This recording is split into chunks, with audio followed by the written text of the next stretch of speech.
गर्मी के मौसम में सबसे पहले जो चीज याद आती है वो है एसी। दोस्तों, अक्सर लोग गर्मी के मौसम में तेज धूप और हाई टेम्परेचर से बचने के लिए फैन का इस्तेमाल करते हैं, लेकिन जब फैन भी आग उगलने लगता है तब लोगों को एसी की याद आ जाती है, जो ज्वालामुखी जैसे कमरे को भी शिमला बना देती है। लेकिन दोस्तों, क्या आपको पता है कि आखिर फैक्ट्री में एसी कैसे बनाया जाता है और वो कैसे काम करता है? अगर नहीं पता तो बने रहिए हमारे साथ वीडियो के अंत तक। रूम को ठंडा करने के लिए 3 मेन कंपोनेंट लगाए जाते हैं। पहला कंडेंसर, जो रूम के बाहर यानी छत के ऊपर लगाया जाता है, जिसे हीट एक्सचेंजर भी कहा जाता है, जो रूम से आने वाली गर्मी को कूल करके वापस रूम में भेजता है।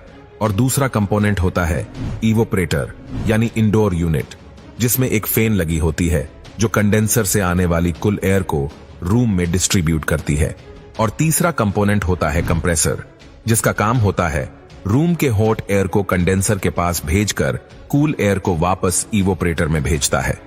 अगर दोस्तों इसके बारे में और बात करें तो इसमें refrigerant gas, thermostat, expansion valve और फिल्टर जैसी चीज लगी होती है। एसी को बनाने के लिए सबसे पहले इसका 3D मॉडल तैयार किया जाता है। इसके बाद स्टील शीट पर एसी की बॉडी के अकॉर्डिंग कटिंग करते हैं। फिर इन्हें छोटे छोटे पीस में काटकर बेंडिंग मशीन में डालकर बेंड करके एसी का साइड पैनल बनाते हैं, जिससे एसी का कैबिनेट बनकर तैयार हो जाता है। अब सभी पार्ट को पेंटिंग रूम में भेजकर व्हाइट कलर स्प्रे कर दिया जाता है। अब बॉडी के सभी छोटे बड़े पार्ट बनकर तैयार हो जाते हैं। फिर फैन को बनाने के लिए मोल्डिंग मशीन में प्लास्टिक के लिक्विड को डाल दिया जाता है। अब फैन बनकर तैयार हो चुका है। अब नेक्स्ट है हॉट कोयल यानी कंडेंसर में लगाने वाली कोयल रोड को बनाने की बारी। तो इसे बनाना स्टार्ट होता है कॉपर ट्यूब को एक फिक्स लेंथ में काटने से। फिर इन कॉपर ट्यूब को बेंडिंग मशीन में डालकर कंडेंसर ट्यूब का शेप दिया जाता है। अब एल्यूमिनियम कोयल का एक मोटर लेयर बनाकर उसमें कॉपर ट्यूब को डाल दिया जाता है और कोयल ड्राइव को ओवन में डालकर इस पर एक खास तरह के ऑयल को लगाया जाता है। उसके बाद इसे कन्वर्टर बेल्ट से आगे भेजकर इनके दूसरे साइड में यू शेप का मेटल लगाकर कन्वेंशन में लगे रोड को लॉक कर दिया जाता है। उसके बाद इन रोड को फिट कर दिया जाता है। फिर इसे पानी में लीकेज टेस्टिंग के लिए रखा जाता है। अब इसे फोल्डिंग मशीन में डालकर 2 लेयर में फोल्ड कर दिया जाता है, जिससे कंडेंसर कोयल बनकर तैयार हो जाती है। फिर कंडेंसर को एसी बॉडी में असेंबल करने के बाद एक कंप्रेसर को लगा दिया जाता है। फिर फैन को लगाने के लिए एक खास तरह की मोटर लगाई जाती है। उसके बाद इनलेट और आउटलेट वाल्व लगाकर कंप्रेसर पाइप के साथ कंडेंसर को वेल्डिंग करके क्रिटिकल पार्ट को स्कैन किया जाता है और इसमें फैन लगाकर एसी का इंटरनल पार्ट तैयार कर लेते हैं। अब सर्किट बोर्ड में कैपेसिटर, टेम्परेचर सेंसर और पावर सप्लाई यूनिट लगा दिया जाता है।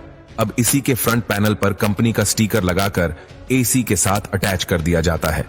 फाइनली कंप्रेसर तैयार हो चुका है। अब इसे टेस्टिंग के लिए आगे भेज दिया जाता है, जहां पर अलग अलग वोल्टेज पर इसे चेक किया जाता है।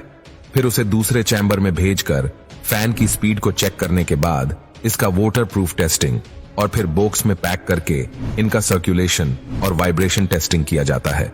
और इस तरह से आपका आउटडोर यूनिट पूरी तरह बनकर तैयार हो जाता है।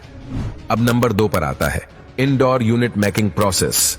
दोस्तों, ये इंडोर यूनिट छत पर लगी आउटडोर यूनिट से ठंडा एयर लेकर रूम के अंदर डिस्ट्रीब्यूट करता है।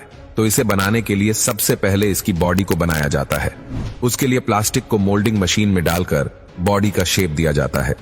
बॉडी बन जाने के बाद बारी आती है इवोपरेटर कोयल को बनाने के लिए। कॉपर आउट को बेंडिंग मशीन से बैंड करके इवोपरेटर कोयल का शेप देते हैं। अब सभी कोयल को एक साथ वेल्डिंग करके स्टील कवर में अटैच कर दिया जाता है। फिर इनमें इनलेट और आउटलेट वाल्व लगाकर कुछ इस तरह तैयार कर लेते हैं। दोस्तों, इन्हीं वाल्व की मदद से एसी में कूल एयर आता है और हॉट एयर बाहर निकलता है। अब एसी की बॉडी में सर्किट लगाकर स्क्रू से टाइट कर दिया जाता है। अब एयरिंग के साथ ब्लोअर फैन लगाकर इवोपरेटर को कवर करके उसमें मोटर को लगा दिया जाता है, जो कि ब्लोअर को रोटेट करने में मदद करता है। अब इसे अगली प्रोसेस के लिए आगे भेज दिया जाता है, जहां पर उसमें मोटर की वायर को फैन और सर्किट बोर्ड के साथ जोड़कर दिया जाता है। फिर बॉडी कवर लगाकर टेस्टिंग के लिए भेज दिया जाता है।